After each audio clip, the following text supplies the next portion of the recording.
I throw him a rope and he's just like, I don't need the rope. It says it's gonna stop at the neck. I'm like, okay.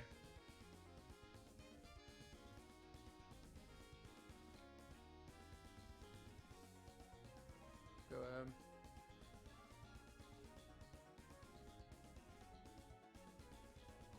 Mm-hmm.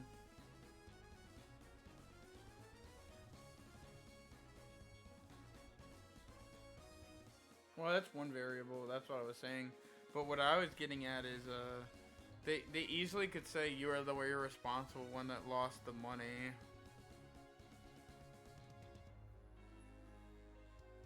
And the whole checking and banking account, they could eventually get to that, but they could be like, he's 12, he doesn't need it until he's at least in his teens. They could put off the driver's license or whatever. Hey man, if you want to chime in whenever I don't get my facts right, to correct me when I'm wrong, why don't you correct me when I'm right? It seems like I'm getting a lot of facts here right, and you're not talking about it. That's kind of weird. It's kind of weird that I hear you just chirping in my ear, telling me when I'm wrong, and then as I sit over here and tell you you're wrong, you're like, I don't want to hear it. So Dino, I don't want to hear it when I'm wrong. How about that? Where do we go from here?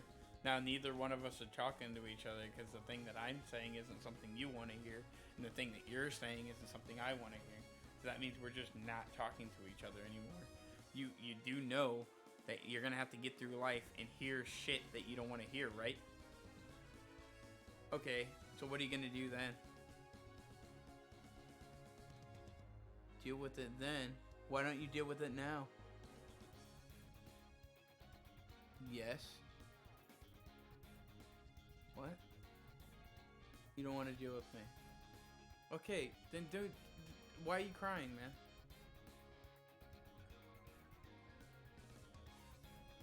No, I'm not talking about that.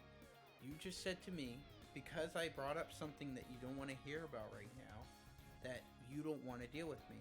So why do you feel entitled to be still around us when people are saying they want to get rid of you? If you don't want to deal with me.